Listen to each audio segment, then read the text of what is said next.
Assalamualaikum warahmatullahi wabarakatuh. Halo teman-teman, selamat datang. Buat yang baru masuk, saya beritahu bahwa sudah saya jelaskan di episode pertama untuk mengisi bulan Ramadan ini. Saya akan mengulas penuh tentang kisah perjalanan Islam beserta dengan kisah dari Rasulullah Nabi Muhammad SAW melalui kacamata Umar bin Khattab selaku khalifah kedua setelah wafatnya Nabi. Playlist dan juga link sudah saya buatkan, jadi silakan menikmati. Sesuai dengan akhir episode sebelumnya, kita diperlihatkan pertemuan para petinggi Quraisy di Darun Nadwa yang memikirkan tentang kenabian Muhammad dan risalah yang beliau bawa, di mana hal tersebut sangat berdampak pada agama nenek moyang mereka. Lantas kebijakan apa yang mereka ambil untuk menanggapi risalah kenabian tersebut? Atau justru malah sikap kasar yang bisa jadi mereka pertimbangkan? Langsung saja mari kita mulai.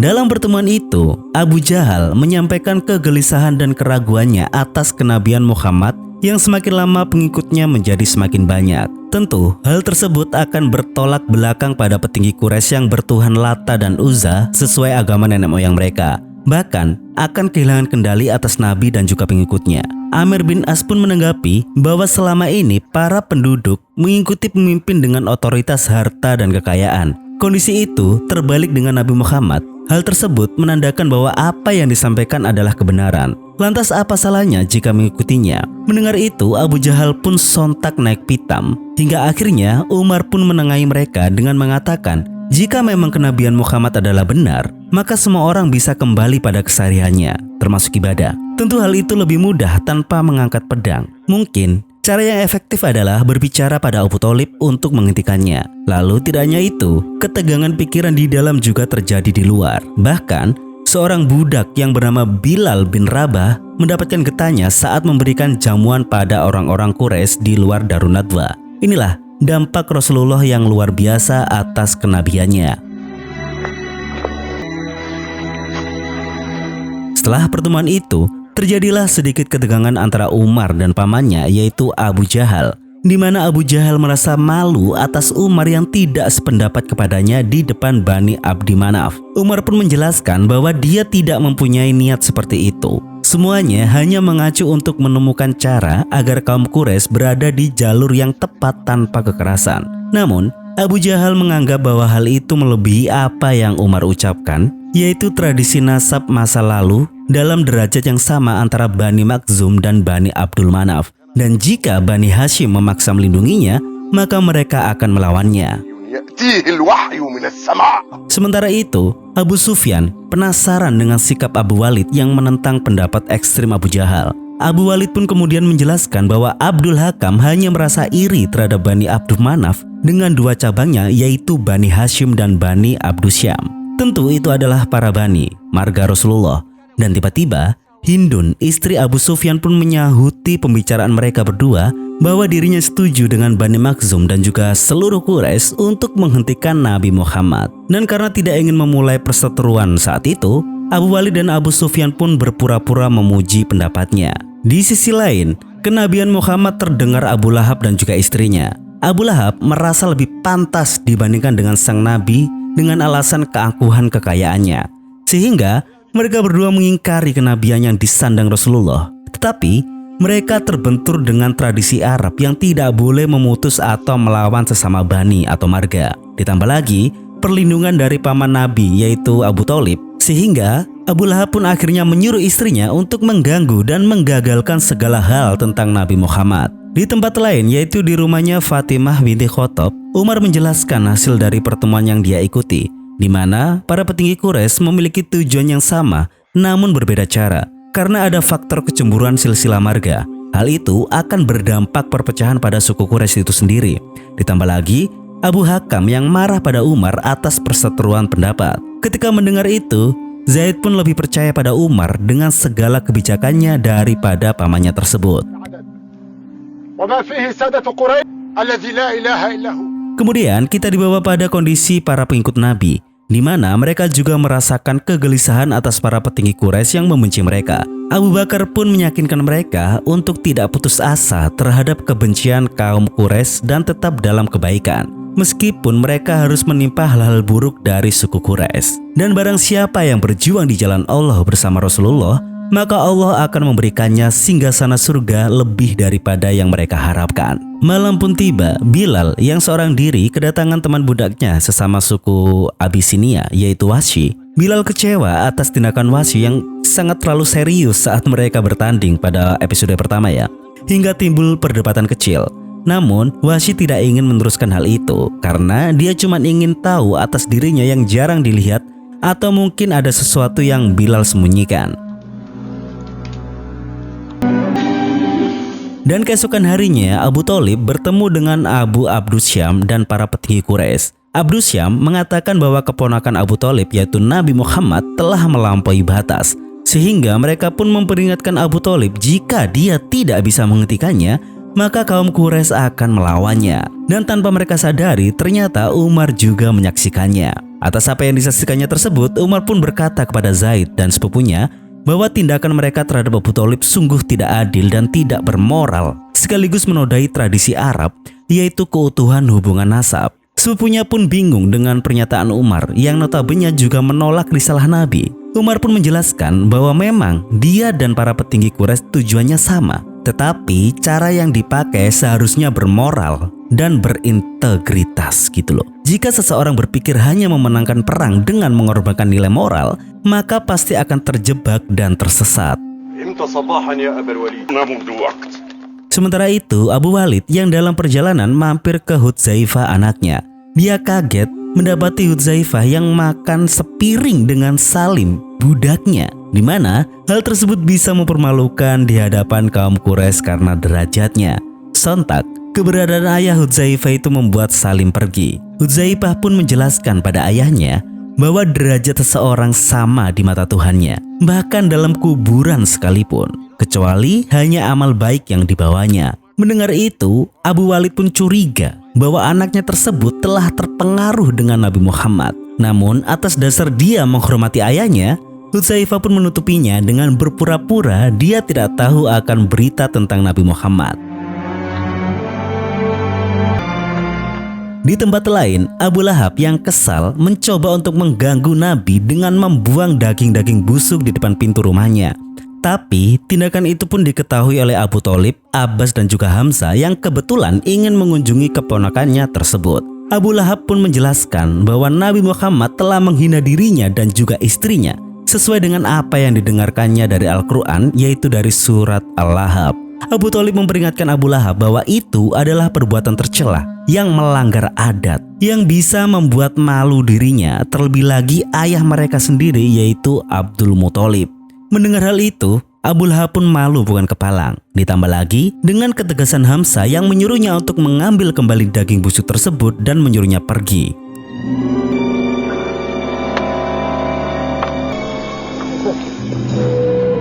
Setelah itu, Hamzah bertanya pada Abu Thalib tentang maksud dari Abu Lahab. Kita ketahui selama ini bahwa Abu Lahab dan juga istrinya adalah orang yang sering mengganggu Nabi Muhammad, sehingga mereka dikecam dalam Al-Quran. Dan Abu Thalib pun membacakannya pada Hamzah. Setelah dibacakannya, Hamzah pun mengerti dan pantas saja Al-Quran mengecam dia dan juga istrinya.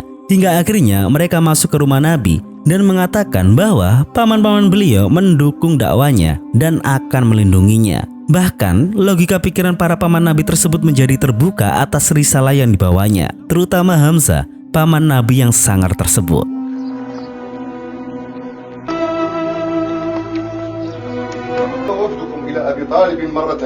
Sementara itu, bapak kebodohan yang bergelar Abul Hakam alias Abu Jahal dan para petinggi Quraisy lainnya masih memikirkan rencana jahat atas hasil yang nihil setelah delegasinya bertemu dengan Abu Thalib. Hingga akhirnya Umar berpendapat bahwa apa yang menjadi rencana Abu Jahal akan mencederai norma kaum Quraisy itu sendiri. Umar menyadari betul resiko yang akan mereka lakukan pada Bani Hashim. Jika itu terjadi, maka dampaknya juga terjadi pada bangsa Arab itu sendiri. Mengingat Abdul Muthalib adalah bekas pemimpin kaum Quraisy yang tak tergantikan. Kemudian Umar menyarankan agar tidak cepat untuk mengkonfrontasi kekerasan dan pemutusan kekerabatan. Inilah kebijakan Umar yang membuat para petinggi Quraisy itu memujinya. Bahkan Abu Walid pun terkesima kepadanya, kecuali Abu Jahal yang kalah cerdas dengannya. Hingga akhirnya mereka pun memutuskan untuk berencana menanyakan sendiri kepada Nabi Muhammad tentang agama yang dibawanya, atau secara tidak langsung mengajaknya berdebat. Para petinggi Quraisy itu pun menunjuk Umar yang fasih sebagai delegasinya walaupun masih muda. Namun Umar menolaknya karena merasa ada yang lebih fasih dan handal dalam berbicara. Dan akhirnya Abu Abdi Syamlah yang ditunjuk sebagai delegasi mereka. Beberapa saat kemudian suara Hudzaifah membuyarkan pertemuan di Darun Nadwa, di mana dia mengumumkan pada penduduk Mekah bahwa budak dia yaitu Salim telah dimerdekakan olehnya sekaligus dijadikan anak angkatnya. Hal tersebut memicu kecemburuan pada Wahsy yang selama ini dia ingin dibebaskan. Bilal pun mendatangi Wahsy yang seharusnya bergembira menyaksikan hal itu, tapi Wahsy merasa bahwa mereka tidak adil. Dia mengira kenapa itu terjadi pada budak Arab saja tanpa memikirkan budak lainnya, yaitu yang non-Arab seperti dirinya, orang kulit hitam. Bilal pun mencoba memancingnya dengan meminta pendapatnya tentang Nabi Muhammad. Wahsy pun tidak menghiraukannya karena selama ini dia hanya melayani dan taat pada para petinggi Quraisy. Bilal akhirnya menjelaskan bahwa Nabi Muhammad diutus Allah untuk seluruh umat, bahkan untuk orang merdeka dan budak sekalipun. Tapi Wahsy hanya ingin jaminan bebas sebagai budak. Bilal pun meninggalkan Wahsy dengan berpesan jika itu adalah kebenaran, maka tak ada syarat untuk membebaskannya. Mereka mencari kebenaran adalah demi kebenaran itu sendiri. Di dalam kota Mekah, Abu Bakar dan juga Abdullah ibnu Mas'ud bertemu dengan Abu Jahal. Abu Jahal mencemooh dan mengancam Abu Bakar sebagai sahabat pertama pengikut Nabi Muhammad karena telah ikut serta dalam dakwahnya. Namun Abu Bakar tidak terpancing atas ucapannya. Bahkan dirinya berucap salam perdamaian kepada Abu Jahal. Berbeda dengan Abdullah ibnu Mas'ud yang masih muda, tentu dia ingin melakukan pembalasan atas ucapan dari Abu Jahal.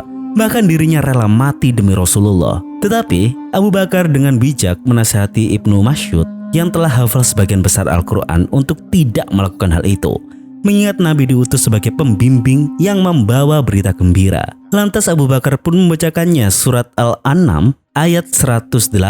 Dan dengan seketika dinginlah hati dari Ibnu Mas'ud. Setelah bertemu dengan Abu Bakar, Abu Jahal pun kemudian menemui Umar. Dengan kekesalannya, Abu Jahal mengingatkan kembali agar tidak membantah pendapatnya di depan para petinggi Quraisy yang membuat pendapatnya sendiri itu diremehkan. Umar pun menyanggahnya bahwa dalam musyawarah tentu semua boleh berpendapat dan akan mengambil pendapat yang disepakati, dan hal itu sah-sah saja. Mendengar keributan itu, datanglah Khattab, yaitu ayah dari Umar dan juga Zaid. Abu Jahal langsung mengatakan kepada Khattab bahwa anaknya itu tidak bisa menghormati orang yang lebih tua. Sementara itu, Abu Walid dan beberapa kerabatnya termasuk Abu Yazid, mertua Hudzaifah, berkunjung ke rumah anaknya tersebut. Dan di sana Abu Walid meminta penjelasan terhadap pembebasan budak Salim yang sekaligus dijadikan anak angkatnya itu. Bagi Hudzaifah, tidak ada hal lain kecuali rasa cintanya terhadap Salim yang telah bertahun-tahun melayani keluarganya. Bahkan istrinya yang taat juga mendukung apa yang menjadi keputusan Hudzaifah. Dengan segala hal yang telah terjadi, akhirnya Abu Walid pun memanggil Salim dan menerimanya sebagai anggota keluarga. Dan tersenyumlah Hudzaifah menyaksikan peristiwa tersebut. Kemudian selanjutnya kita diperlihatkan Umar yang bertanding berpacu kuda dengan Khalid yang disaksikan oleh para kerabatnya. Seperti kebiasaan mereka, itu adalah rutinitas pemuda Quraisy dalam melatih kalian berkuda. Lalu tak berselang lama mereka melihat Hamzah, yaitu paman Nabi yang berangkat untuk berburu. Khalid pun berkeinginan untuk ikut serta, tetapi Amr bin As mengingatkan Khalid bahwa Hamzah adalah paman Nabi Muhammad yang membawa agama baru dan menjadi perbincangan dari kaum Quraisy. Menjelang sore di kediamannya, terjadi perseteruan antara Abdullah dengan ayahnya, yaitu Suhail ibnu Amr, atas penolakan untuk menghadiri pertemuan dari kaum Quraisy. Ibnu Mas'ud tahu bahwa pertemuan itu membicarakan tentang Nabi Muhammad, sehingga dia menyerang balik ayahnya dengan argumen berlogika, di mana dia menyuruh ayahnya tersebut untuk membawa Nabi Muhammad di hadapan patung-patung itu yang menjadi sesembahan para orang Arab. Lantas kemudian kita lihat apakah patung tersebut memberi manfaat atau tidak. Sontak dengan marah, ayahnya pun langsung menyuruhnya pergi dan akhirnya memutuskan untuk mengajak saudara Abdullah yaitu Abu Jandal. لا أدري ما يؤين جميعا. كيف اختلاف يا أبتي؟ يا معشر قريش كن فيه وقد سمعوا بأمر. Beberapa saat kemudian, dengan semakin dekatnya momen haji, para petinggi Quraisy itu yang sedang berkumpul di Darun Nadwah mendengarkan Abu Abdi Syam yang telah bertemu dengan Nabi Muhammad dan juga mendengar ucapannya yang begitu indah. Padahal itu adalah palsu dan akal-akalan Abdi Syam saja untuk merendahkan perbedaan di antara mereka. Dan secara otomatis para petinggi Quraisy itu pun termakan ucapannya dan berlomba-lomba untuk memberi julukan fitnahan pada sang Nabi. Hingga akhirnya terpilihlah nama tukang sihir. Setibanya di rumah, Abu Abdi Syam pun mendapatkan telaah dari anaknya sendiri yaitu Walid. Walid berpendapat apa yang sudah diutarakan ayahnya akan menjadi bumerang baginya sendiri. Dan dampaknya akan meluas pada perzirahan nanti jika bertemu dengan Nabi Muhammad yang fasih dan indah akan ucapannya. Abu Abdi Syam akhirnya pun membenarkan pandangan anaknya tersebut. Tetapi permasalahannya adalah mereka belum menemukan solusi kecuali untuk bisa mencegah berziarah untuk bisa bertemu dengan Nabi Muhammad. Sementara itu, Abu Walid dikagetkan oleh Hudzaifah dan juga keluarganya sedang melakukan sholat yang dipimpin oleh Salim. Sontak, terjadilah perseteruan di antara mereka. Abu Walid khawatir apa yang akan terjadi dengan dirinya jika masyarakat tahu bahwa anaknya telah masuk Islam. Otomatis, hal itu akan menganggap Abu Walid tidak becus untuk mendidik anaknya. Terlebih lagi, dia adalah salah satu petinggi Quraisy yang memusuhi Nabi Muhammad. Hudzaifah pun mencoba menenangkan suasana ayahnya itu dengan tetap bersikap sebagai anak pada orang tuanya, yaitu mendampingi mereka dalam kebaikan kehidupan di dunia walaupun berbeda agama. Hingga dia meminta Salim untuk membacakan sebagian Al-Quran kepada Abu Walid. Tapi hal tersebut sia-sia saja. Abu Walid tidak akan terpengaruh dengan apapun dari Nabi Muhammad. Bahkan dia meminta Hudzaifah untuk kembali ke agama nenek moyangnya. Perseteruan semakin runyam ketika Abu Sofyan dan juga Hindun serta mertua Hudzaifah yaitu Abu Yazid tiba di tempat mereka juga. Hindun langsung memarahi Hudzaifah ketika mengetahui perseteruan tersebut. Bahkan Abu Yazid menyuruh anaknya untuk bercerai dengan Hudzaifah. Tapi istri Hudzaifah tetap pada pendirian keyakinannya yaitu agama Islam dan taat pada suaminya. Apapun itu, Abu Walid dan lainnya tidak bisa memaksa Hudzaifah dan keluarganya. Begitu juga dengan Hudzaifah terhadap mereka, kecuali pemutusan keluarga dan kerabatnya. لا أطيق بل أكرم سمعي أننا أهل الحرم وحفظته قسمه الله. Beberapa hari kemudian setelah peristiwa itu, mengingat bertambahnya para pengikut Nabi dari tempat ke tempat lainnya, Suhail bin Amr memprovokasi penduduk Mekah agar tidak mengikuti Nabi Muhammad. Ditambah lagi, atas dasar sebagai penjaga Ka'bah untuk mengikuti sarannya tersebut. Dalam momen itu juga, paman Nabi yaitu Abu Lahab ikut serta memprovokasi mereka untuk tidak mendekati Nabi Muhammad atas kebohongan yang dibuat. Inilah sepak terjang para petinggi Quraisy yang mencoba untuk menghalangi dakwah Nabi Muhammad SAW. وما هو سفه آباءنا ويعيب سفهاؤنا. أقول هذا في لقد كنت أولى الناس بهذا الأمر قبل مقدمنا برحمه فينا هم على خيره. Setelah itu, Suhail bin Amr pun pulang ke rumah. Di sana dia kecewa pada anaknya yaitu Abu Jandal yang meninggalkannya pada saat dia berorasi. Abu Jandal sudah berusaha untuk mencoba untuk mendampingi ayahnya tersebut, tetapi hal yang ayahnya lakukan itu tidak bisa membuat hatinya bahagia. Malah yang terjadi adalah sebaliknya. Mengetahui itu, Abdullah menertawakan ayahnya. Abdullah yang cerdas malah mengatakan bahwa apa yang dilakukan oleh ayahnya itu justru akan menjadi senjata makan tuan. Karena apa yang diucapkannya tentang Muhammad adalah tanda tanya alias bisa benar atau salah. Dan pasti Allah akan mengawal kebenaran tersebut. Mendengar itu, ayahnya pun marah dan mengira bahwa Abdullah telah menjadi pengikut Nabi Muhammad. Walaupun pada hakikatnya itu benar ya. Tapi entah apa yang akan terjadi dengan mereka selanjutnya. Pemutusan hubungan anak dan ayah atau sebaliknya. Yang pasti yang kita ketahui adalah bahwa Abdullah adalah salah satu sahabat Nabi yang cerdas dan berani akan resiko yang dihadapi dalam membawa kebenaran. وما هو سفه آباءنا Sangat luar biasa sekali kisah ini. Lantas, bagaimana dengan kelanjutannya? Nantikan saja hanya di Jam Film dan sampai bertemu kembali di video selanjutnya.